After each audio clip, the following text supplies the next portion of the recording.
Magandang hapon po sa bawat isa. Kala ko nakalimutan na ako ng technician natin. Sorry daw. Okay lang. Makapagpapogi ako dito. Anyway, kamusta po kayo? Kayo po ba'y masaya?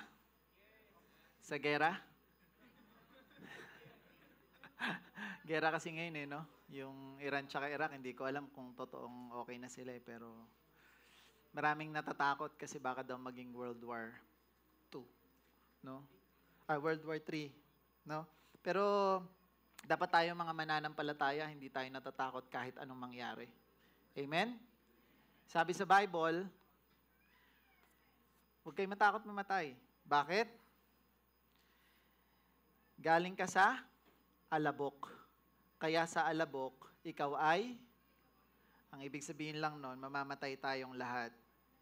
Yun yung for sure. Okay? Kaya sabi mo sa katabi mo, mauna ka nang maging alabok. Hindi, joke lang. Huwag kayo matakot. Basta tayo ay na kay Kristo. Wala tayong dapat ikatakot. Anyway, bago tayo magsimula, tayo po ay manalangin. Hallelujah, Lord. Inaayahan ko po yung bawat isa na magsitayo sa paggalang sa ating Diyos. Hallelujah, hallelujah. Lord God, we praise you this afternoon, Lord. Salamat dahil ginabayan niyo po kami na makarating dito ng ligtas. At kung sino pa po yung mga pabiyahe, papunta pa lang dito, Lord, gabayan niyo rin po sila. At patuloy po kaming nagpapasalamat sa mga kadakilaan at mga biyaya na pinagkakaloob niyo sa bawat isa. At Lord God, sa hapon pong ito, kami po ay nagpapakumbaba. Wala po kami kung wala kayo. At kami po yung mga hindi karapat-dapat na tao para sa inyo. Pero Lord, salamat dahil pinaging banal nyo kami galing kay Kristo at dahil kay Kristo. At salamat sa pag-ibig na ibinigay nyo po sa amin.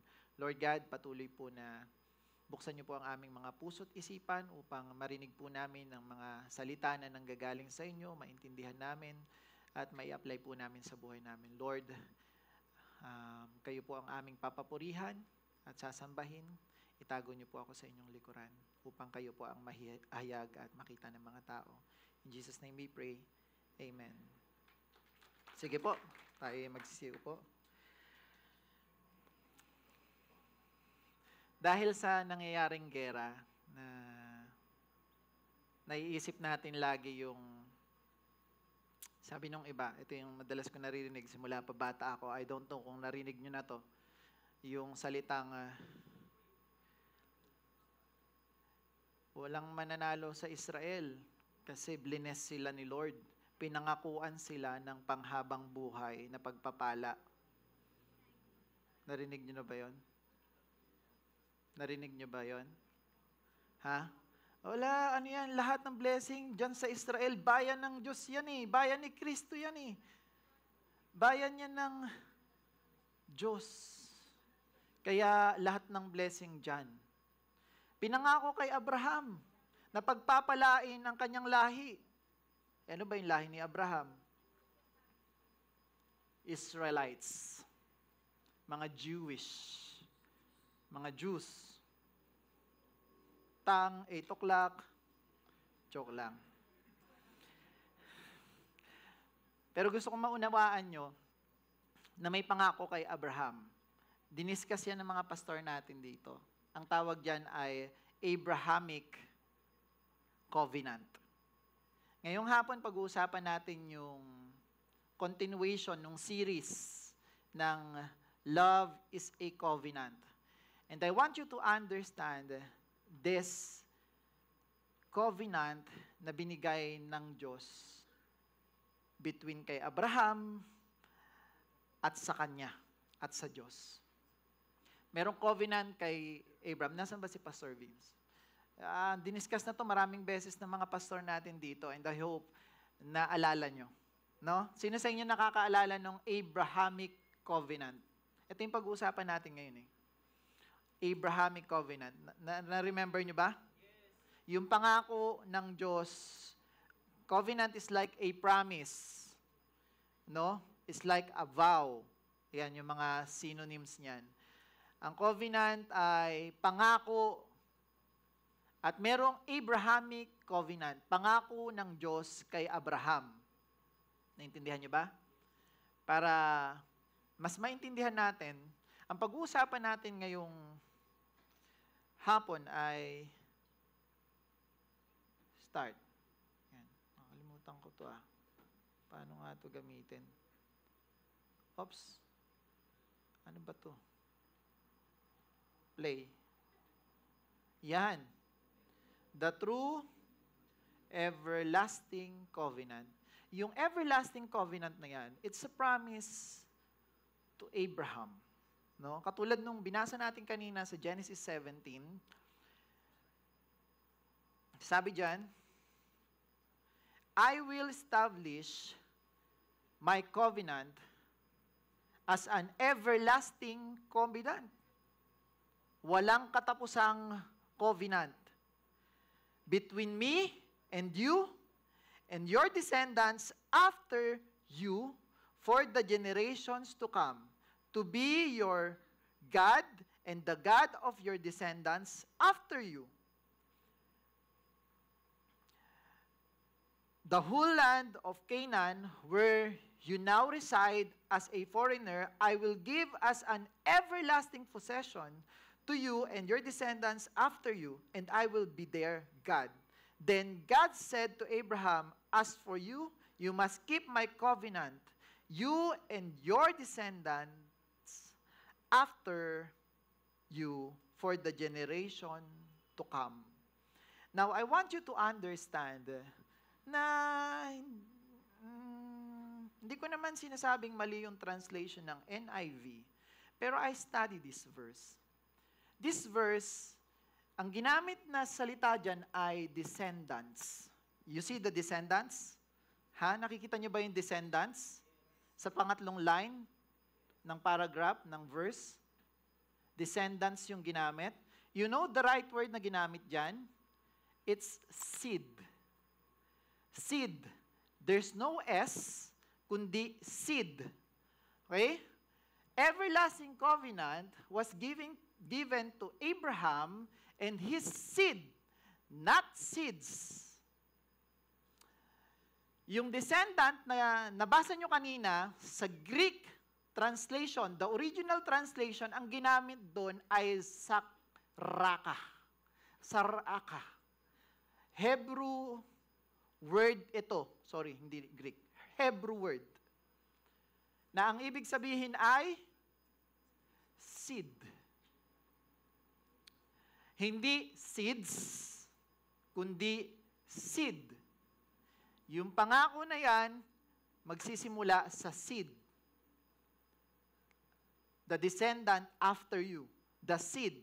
And that seed is Christ. At mamaya papatunayan ko sa inyo, diyan pa lang pala sa Old Testament, binabanggit na si Christ, Not the nation of Israel by blood. Hindi yung lahi ng mga Israelites yung pinangakuan. Between you, Abraham, and me, sabi ng Diyos, at sa iyong seed. Not the nation of Israel by blood or yung lipi nila, kundi kay Kristo. Yung seed na tinutukoy dyan ay si Kristo. Okay?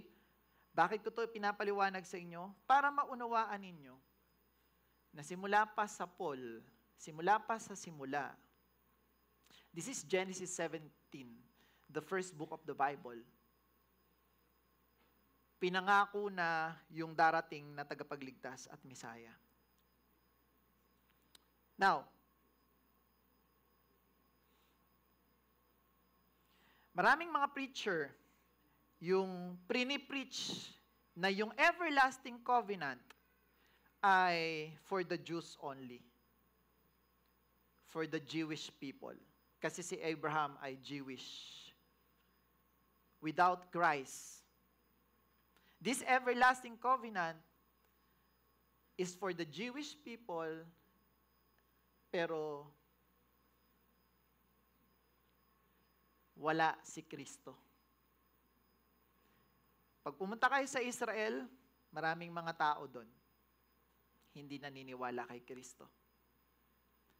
Yung mga taong nakatira doon, mga kalahi ni Kristo mismo, mga Jewish people, they don't believe na si Kristo ay tagapagligtas.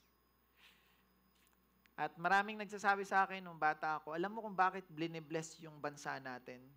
Kasi nung panahon na nag-exile yung mga Israelites sa Israel, nung umalis sila, nagkanda punta-punta sila sa iba't ibang bansa, isa yung mga Pilipino sa pumirma para sa Israel at kinupkop ng mga Pilipino yung mga Israelites. Kaya sabi nila, kaya bless yung bansa natin. Kasi tinulungan natin yung mga Israelites. Yung pangako sa kanila ng Diyos habang buhay.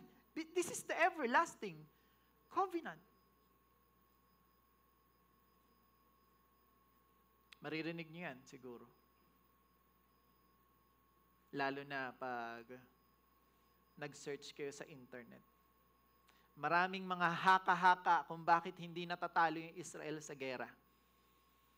Kasi daw yung blessing sa Abrahamic covenant ay panghabang buhay. And what is this everlasting covenant? Ang title ay The True Everlasting Covenant at pag-aaralan natin yung everlasting covenant ngayong hapon. Okay? The promise was never to a race. Wala sa lahi, kundi it was always to a person. Kasi hindi plural yung ginamit na seed, kundi singular.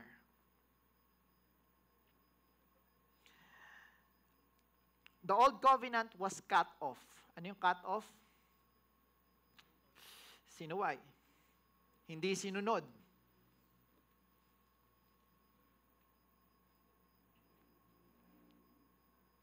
And from that, lumabas yung New Covenant.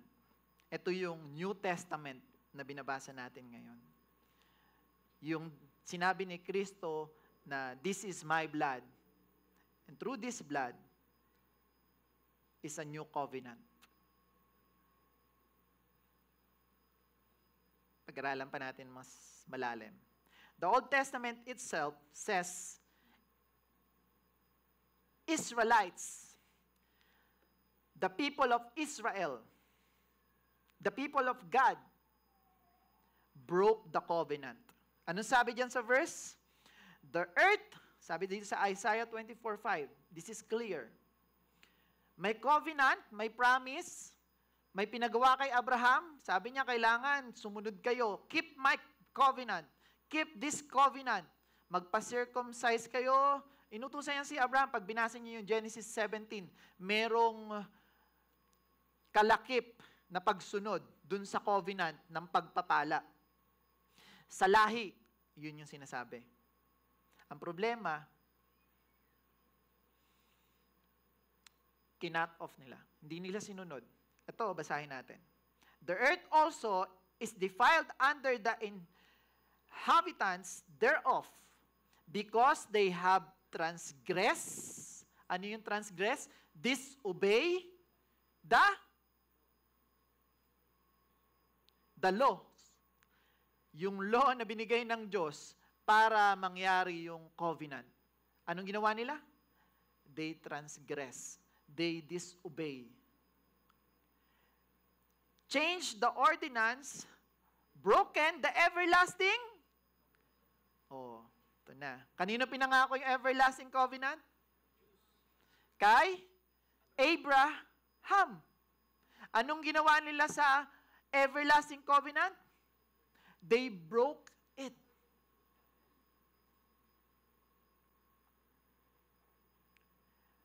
Sabi ni Isaiah to. Si Isaiah ay isang propeta na nag-prophesy tungkol kay Jesus Christ.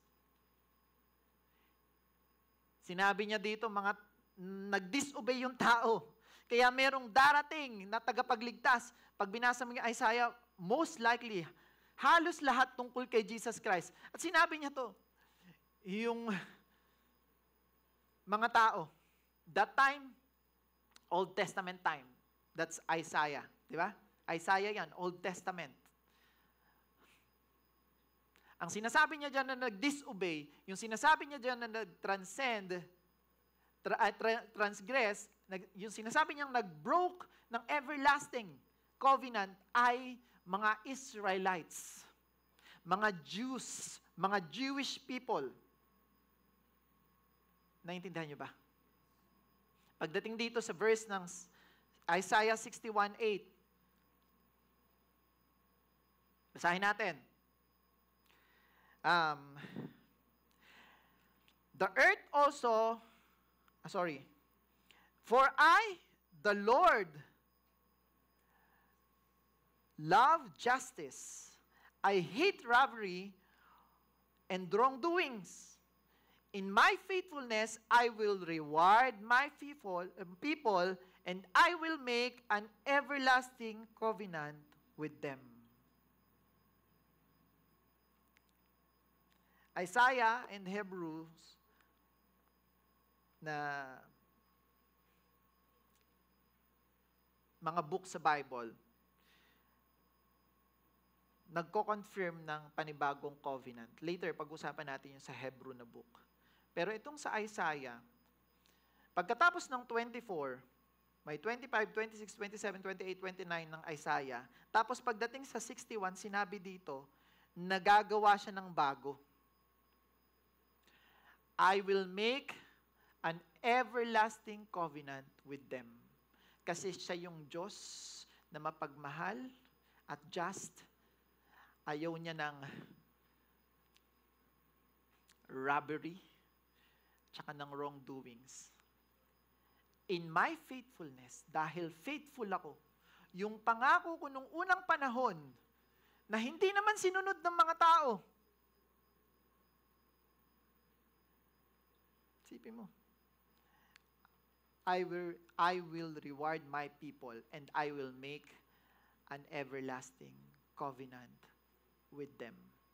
Those people na hate niya, na gumawa ng mga bagay, nag-broke ng everlasting covenant, binigyan niya pa ng everlasting covenant. And this is the new covenant. This Isaiah is about Jesus Christ. And that everlasting covenant, mamaya mas maiintindihan ninyo. Everlasting doesn't mean unbreakable. Yung everlasting na covenant doesn't mean unbreakable because Israelites, Jewish people, break it. Hindi sila sumunod sa pangako. Covenant between Abraham and God. Sinira nila yung pangakong yun. Now, Hebrew 13:20 speaks of the blood of the everlasting covenant, the blood of Jesus, not the animal. Thank you.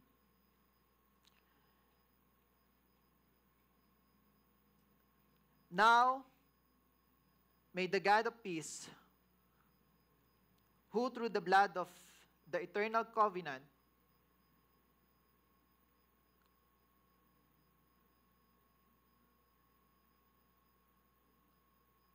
naglag po yata. Pwedeng papindot na lang. Ayan.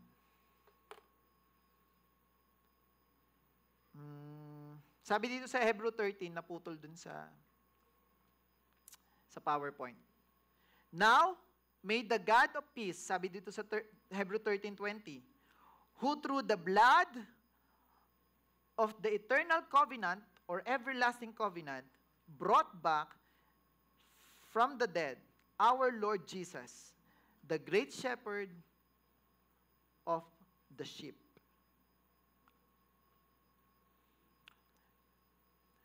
The everlasting covenant now flows from Christ's blood, not Moses' law. Hindi sa batas, Hindi sa batas, hindi sa Ten Commandments, yan yung sinasabi dyan, kundi saan? Saan daw nananalaytay? Saan daw nag-work? Christ's blood. The everlasting covenant now flows from Christ's blood, not Moses' law or the Ten Commandments. The covenant is now for the world, the whole world. Remember the John 3:16?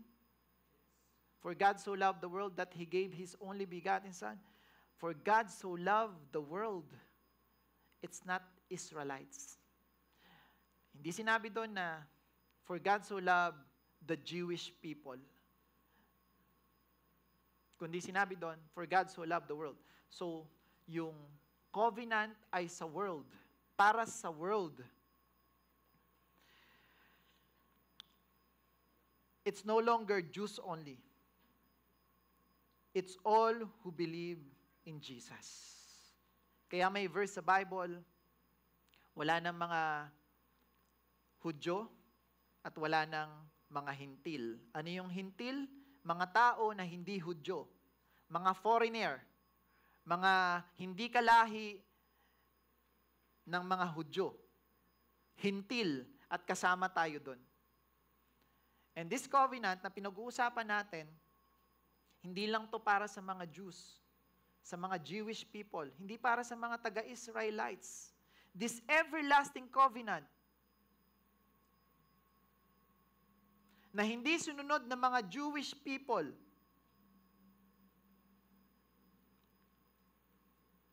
most likely parang ang dating ko nito, ni-reconstruct. Kasi hindi masunod. And this everlasting covenant is for those who believe in Jesus Christ. If you don't believe in Jesus Christ, you have no covenant. Faith in Jesus is the only way to access God's promise or God's covenant. Sabi sa Galatians 3, sabi ni Paul, the promise was to Abraham and his seed. That seed is Christ. Babasahin natin. Nasa Bible. Kaya nakakalungkot na sinasabi natin na yung pangako sa mga Israelites ay panghabang buhay at hindi na nahinto. Hindi totoo yan sa Biblia. They broke the covenant. It's between God and Abraham. May pinagawa si God kay Abraham, pero hindi nila sinunod. They broke the everlasting covenant. Pero dahil faithful si God, hindi niya pwedeng alisin yung sinabi niyang everlasting covenant. Kaya, most likely, binigay niya pa rin sa kanyang mga tao. Yun yung sinabi sa verse kanina. I will reward them. The everlasting covenant, kahit na brinok nila, kahit na nag-transgress sila sa usapan namin.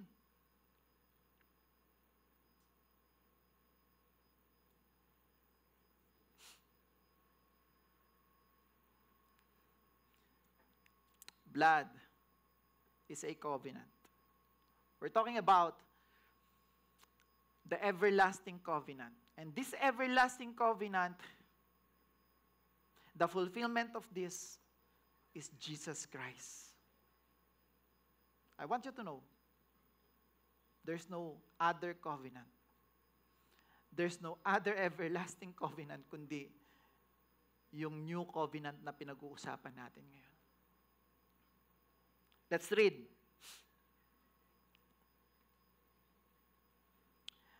Not to seeds, meaning not to nation of Israel as a bloodline.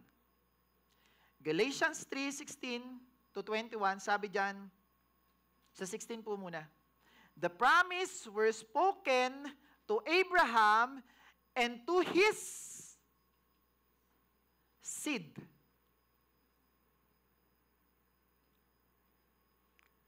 "17, what I mean," sabi ni Paul, si Paul nagsasabi nito, Bible, hindi ako. "What I mean is this, the law that is introduced 430 years later does not set aside the covenant previously established by God and thus do away with the promise. For if the inheritance depends on the law," ito yung sinasabi ko kanina, hindi sa 10 Commandments, na-establish yung covenant ng everlasting covenant, then it no longer depends on the promise. But God, in His grace,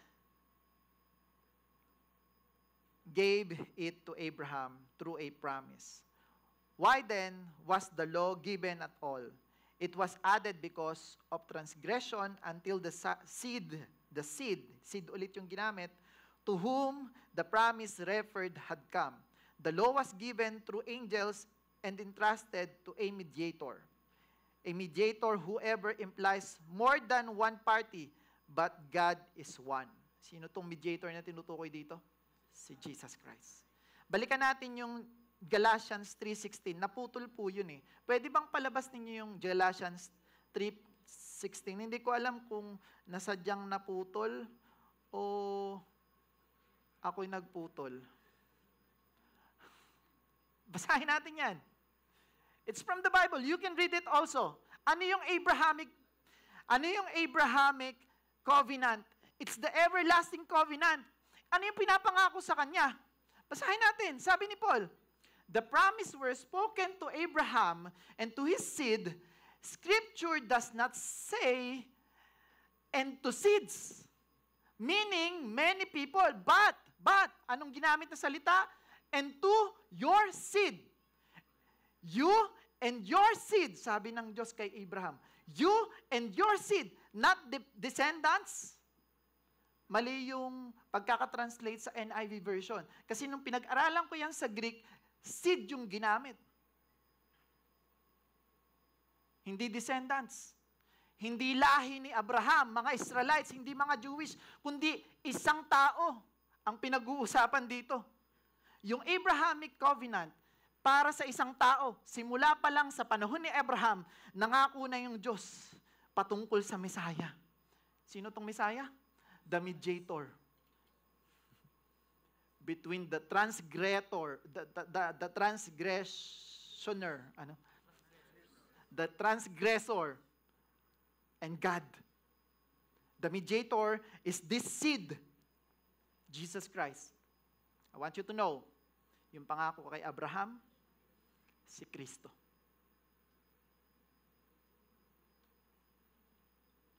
Kung may time kayong pag-aralan yan sa Greek, yung salitang ginamit dyan, dun sa pangako kay Abraham, makikita nyo, seed yung ginamit, hindi naman seeds. Tapos nilinaw yan ni Paul dito sa Galatians.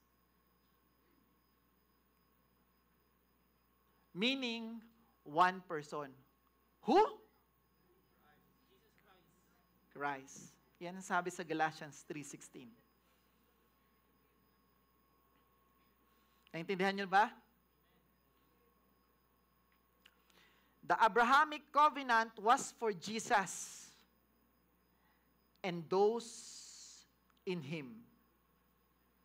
And those in Him. Woo.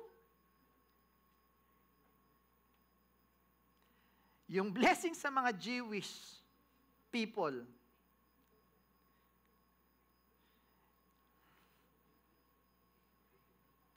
yung pagtulong natin sa mga Israelites ay galing sa puso. Hindi dahil sila yung mga pinili ng Diyos. Hindi dahil nasa kanila yung pangako ng Diyos.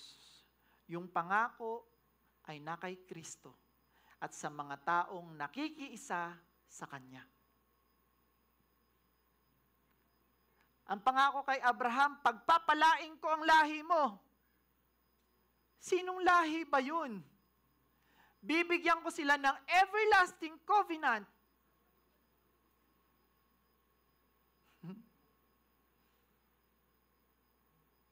Simula kay Jesus, the seed, pinag-uusapan isang tao, at lahat ng nakikiisa sa Kanya.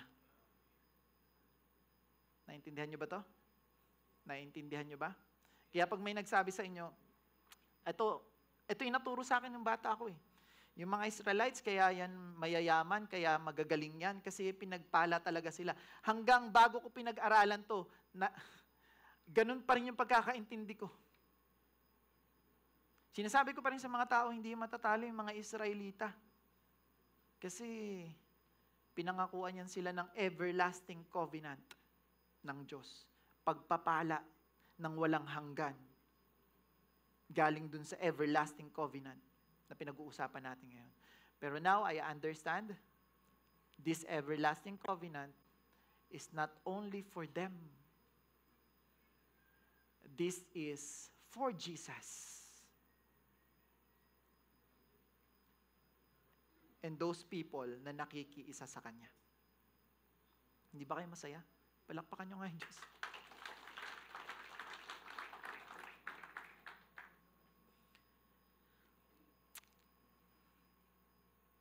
Si Jesus, never siyang nagturo na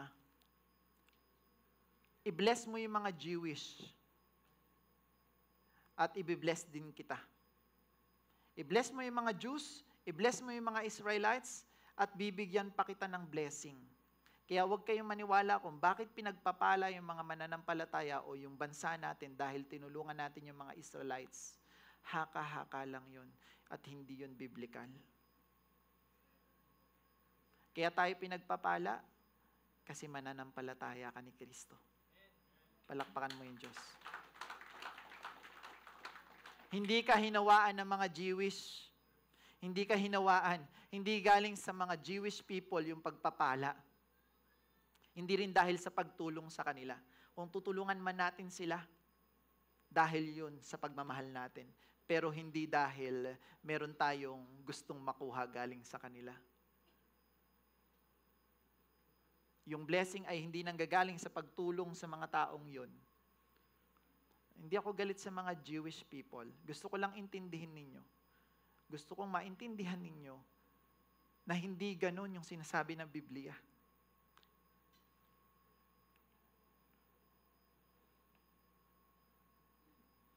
Jesus redefined blessing. Yung pagbaba ni Jesus Christ dito, yung blessing ay hindi na galing sa lahi.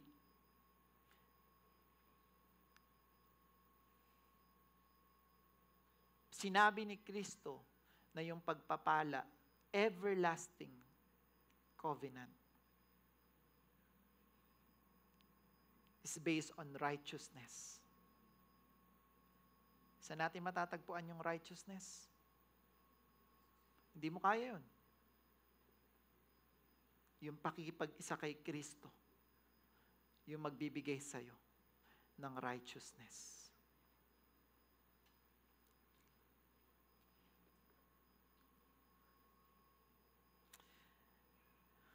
Church, the believers, the church. Tawag sa atin, di ba, church. Bawat isa sa atin, Church of God.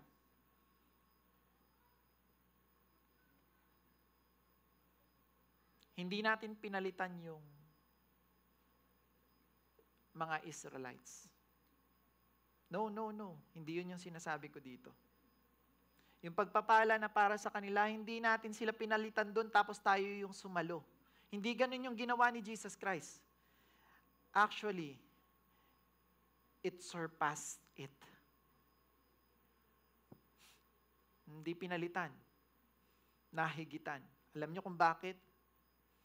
Sa mga Jewish people, kailangan nila nung panahon na yon gawin yung mga pinapagawa ng Diyos para lang magkaroon ng everlasting covenant. Pero ikaw, ang tigas ng ulo mo. Lagi kang sumusuway sa Diyos. lagi ka nagsisinungaling, lagi mo dinadaya yung boss mo sa oras, pag di siya nakatingin, di ka nagtatrabaho, pag di rin nakatingin yung teacher nyo, nangungopia kayo, tapos pag naiwan ng classmate mo yung pera niya, tinatapakan mo,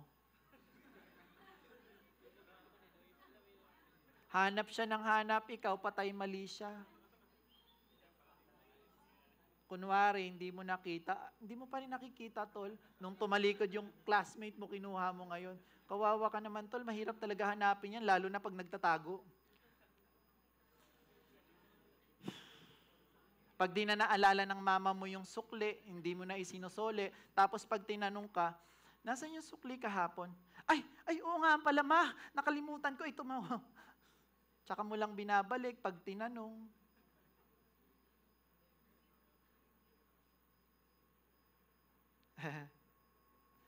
Pero binigay sa iyo yung everlasting covenant.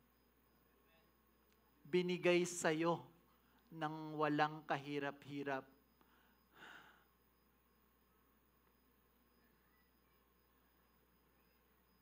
Kaya, kung mauunawaan lang ito ng mga Jewish people, mainggit sila sa inyo. Sila nung unang panahon, kailangan pa nila ng iba't ibang blood para lang manatili sa kanila yung everlasting covenant, para hindi lang nila mabroke. Ikaw ang hinihingi lang ni Kristo, pananampalataya sa Kanya. What is this everlasting covenant?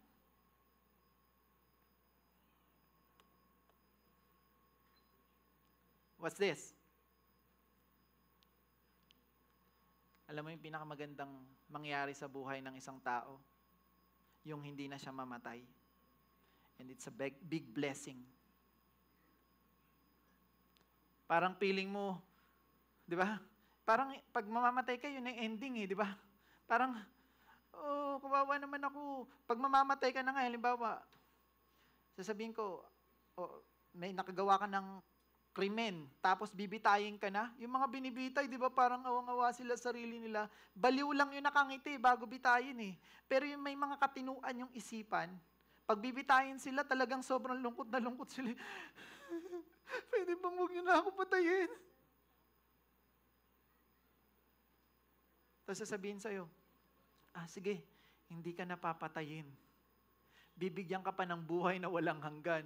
Wow! Gaano ka kasaya nun? Is it not the blessing?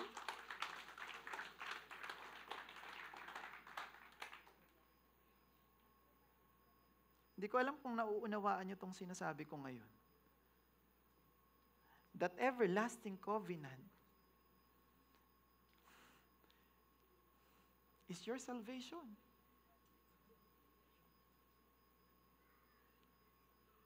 Not only the material things, the money, big house, big businesses, masayang pamilya, hindi lang yan yung blessing ng everlasting covenant. Kaya nga everlasting covenant Yung kayamanan mo, mauubos yan, hindi yan everlasting. Ano yung everlasting? Life. For God so loved the world that He gave His only begotten Son, that whosoever believes in Him should not perish but have. And that's the everlasting.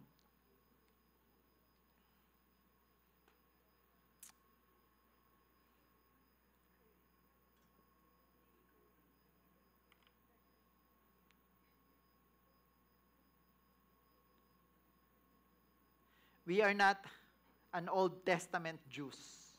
We are a New Testament sons. Wow. Palakpakan mo nga yung Diyos.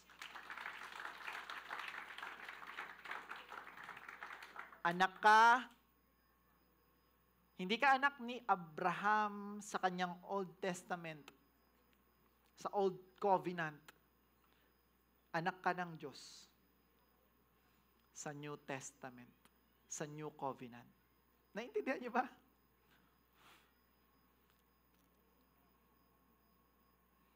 So, yung pagiging Israelites, it's not a privilege anymore. Actually, since then, hindi naman yun yung tinutukoy ng Diyos. Para yun sa kaligtasan nila, kaya kailangan nilang gawin yung mga bagay-bagay. Eto, wala kang kahirap-hirap. Any gospel that doesn't mention Jesus is a false gospel. Every gospel or any gospel that doesn't mention Jesus Christ is a false gospel. Beware. Some preachers talk about God's people, but never mention Jesus Christ.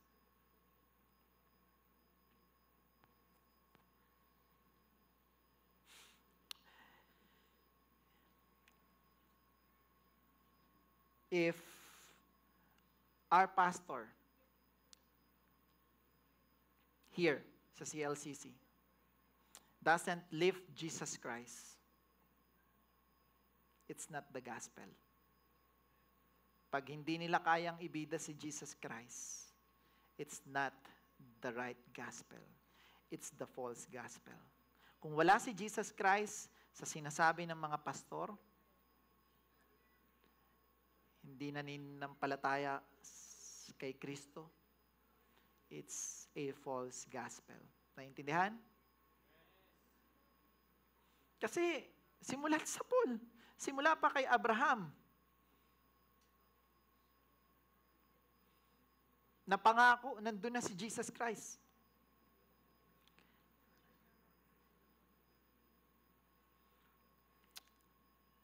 Being Jewish or Jews by blood is not a ticket to the covenant. Dahil hindi sila nananampalataya kay Kristo, karamihan sa kanila, yung covenant, yung promise ng everlasting covenant ay wala sa kanila. Trust the Bible. Yun yung sinasabi. Don't trust me, read the Bible. Pag wala si Jesucristo, they don't believe. Those Israelites people, they don't believe. Not everyone, but most of them doesn't believe that Jesus Christ died for them and rose again in 3 days. They don't believe in that. It's like a myth. Para bang sinasabi nilang hindi, ano lang yan? Mythology. Parang sila Zeus, di ba? Hindi totoo.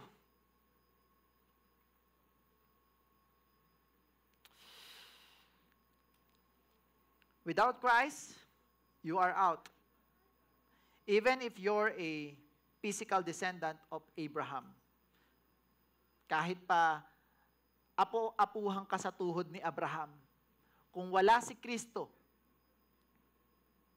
you're out dito sa everlasting covenant.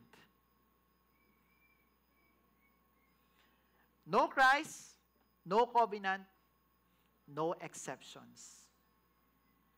Are you with me? Are you with me? That's why I'm Christian. That's why I'm Christian. No Christ, no covenant, no exceptions.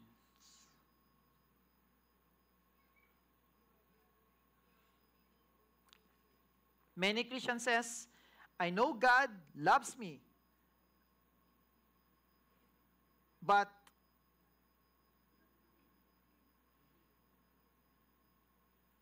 He really loves the Jews.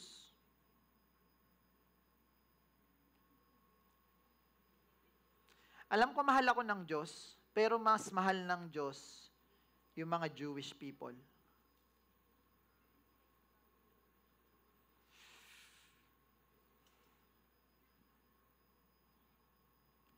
Mahal ako ng Diyos, pero mas mahal ng Diyos yung mga Israelites. Mga Jews, don't believe sa mga tao nagsasabi niyan. The everlasting covenant is for the world. It's for the world. Sabi sa Bible, for God so loved the world. By this, God demonstrate His love. He demonstrate His love. Sa paanong paraan? Ano sabi sa Bible? He gave His Son to die for you. So, ano yung pagmamahal ng Diyos? Special ba yung mga Israelites? Yung mga Jewish people? How can someone tells us, mas mahal sila ng Diyos, kaya mas pinagpapala yung bansa nila? Alam mo kung bakit? Hindi ka pinagpapala kaparehas ng ibang mga tao? Kasi matigas kasi yung ulo mo.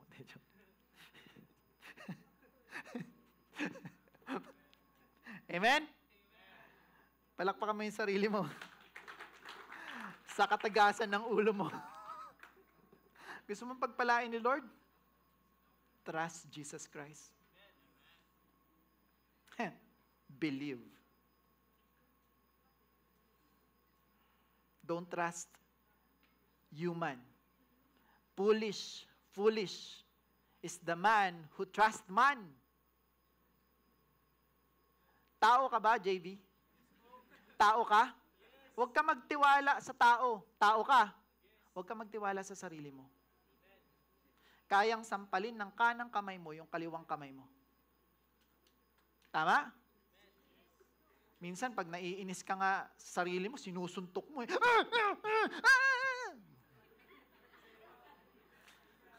Huwag ka magtiwala sa sarili mo. Ipapahama ka niyan. Trust me. Ay, huwag din sa akin. Trust God. Ang sabi niya, don't trust man. Foolish is the man who trusts man. Pag nagtiwala ka sa man, foolish ka. Huwag ka magtiwala sa sarili mo. Hindi ko sinasabing maging, mahihain ako, hindi ako nagtitiwala sa sarili ko. Hindi ganoon. Magkaiba yung sinasabi ko, humbleness ang pinag-uusapan natin. With confidence, but with humbleness.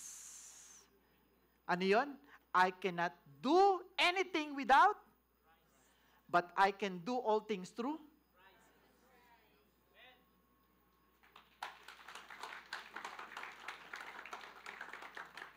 Sabi mo, wag magtiwala sa tao. Tao lang na naman yan si Kristo. Kaya nga, ito na nga yung usapan . Kaya Kristiyano ako kasi hindi ako naniniwalang tao lang siya. Siya ay Diyos na nagkatawang tao. Kaya nagtitiwala ako sa Kanya. Are you with me? Woo! Natatapos na ako.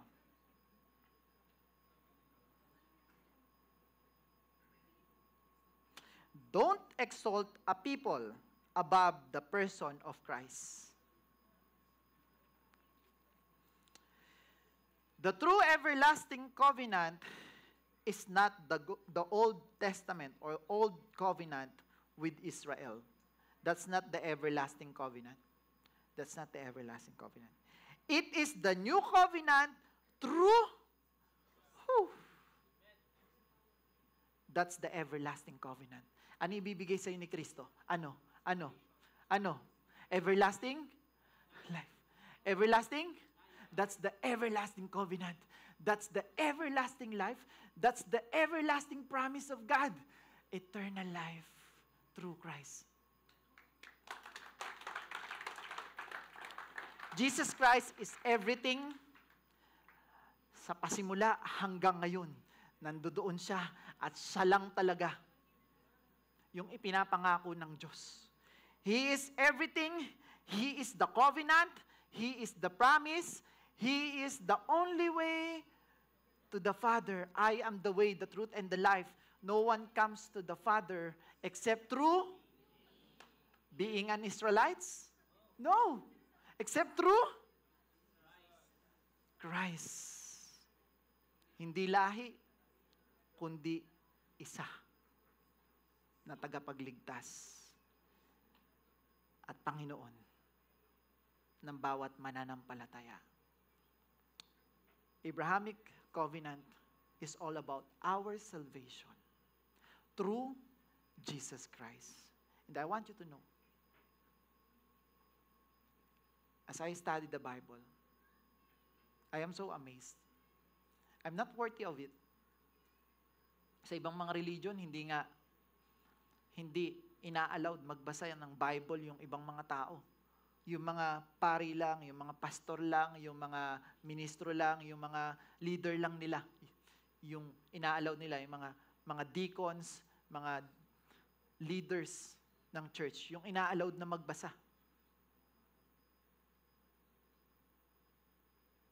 Pero ang privilege nating mga mananampalataya, pwede mong basahin yan anytime. And the amazing thing is this: the Lord will reveal to you everything. This is a revelation.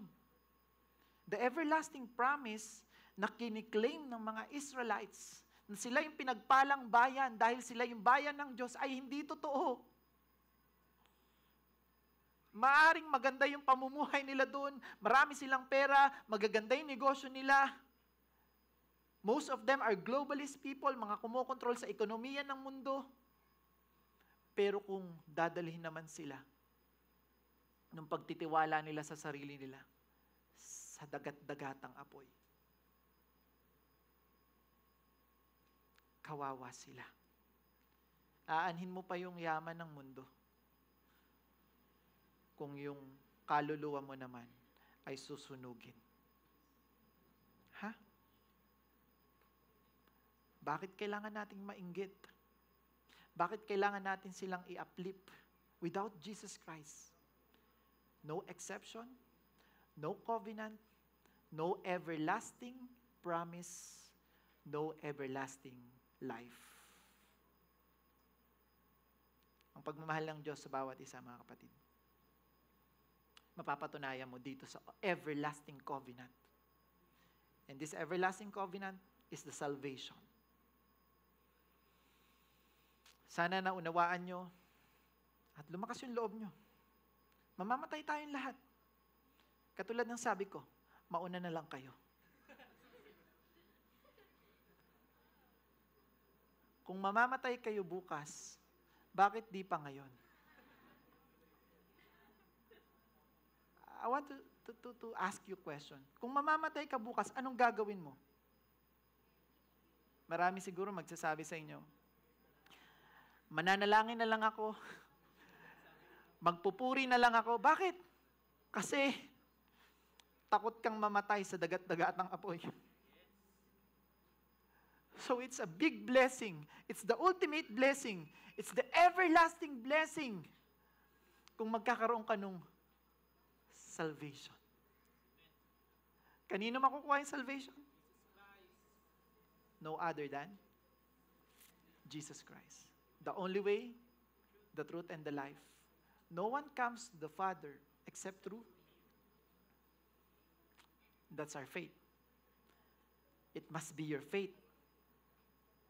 Kung hindi yan yung gospel na dala-dala mo, false gospel yung pinaniniwalaan mo. Only Jesus Christ will save you. Only Jesus Christ is the way for you to claim that everlasting promise. That everlasting covenant. That everlasting life. Hallelujah. Palakpakan natin ang Diyos. Let's stand up. Woo. Thank you, Lord God. Hallelujah. Thank you for the revelation. Thank you for the wisdom and knowledge from you.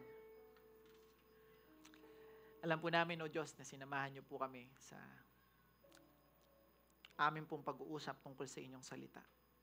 Marahil napakasimple nung aming pinag-uusapan, pero Lord, it's amazing for us to know that your everlasting covenant, that everlasting promise na binigay niyo kay Abraham,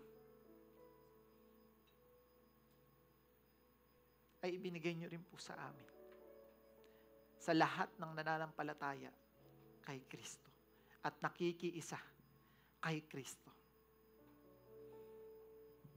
Sabi niyo nga po, may isang namatay para sa lahat. Kaya ang lahat ay patay na.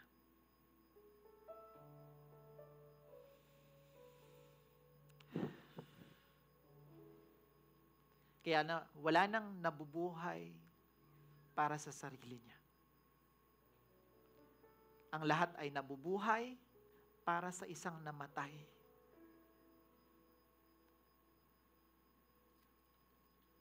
Kay Kristo, na nag-alay ng buhay para sa bawat isa.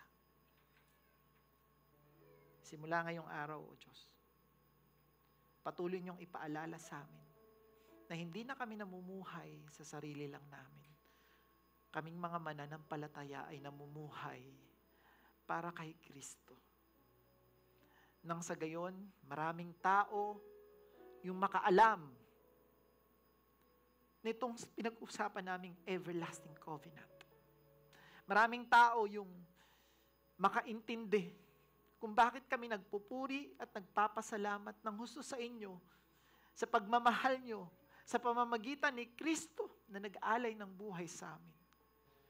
Kung bakit kami tinatawag na mga Kristiyano, kung bakit kami tinatawag na mga believers of Christ. Dahil nauunawaan namin na siya yung nagbigay sa amin ng panibagong pag-asa. We cannot follow the law. We cannot follow the law. Hindi namin kayang sundin yung batas. Napakahirap para sa aming mga tao na may flesh, may desire ng flesh to perfect that law. But Lord God, thank you for your Son. Thank you, Jesus Christ, for your sacrifice. Aming Panginoon na tagapagligtas.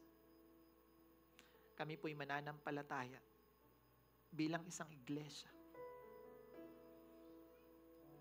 Bilang mga itinuring niyong anak. Kahit wala namang kaming dugo na nanggaling kay Abraham.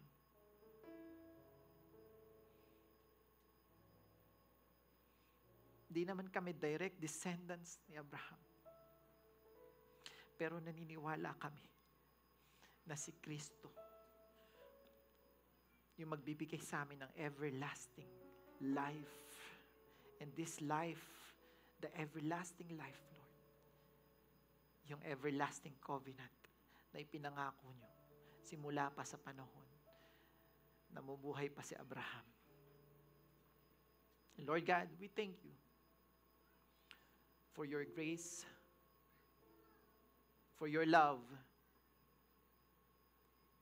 Thank you for the salvation. Thank you sa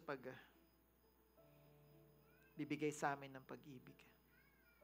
Tuluyan nga po na kami po'y magpupuri sa inyo at hindi hihinto.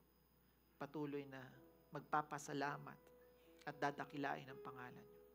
Bless each and every one of us ng pag-ibig at kaalaman ng ang everlasting covenant, the new covenant, through Christ, ay ibinigay niyo sa amin.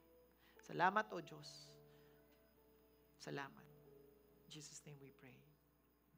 Amen.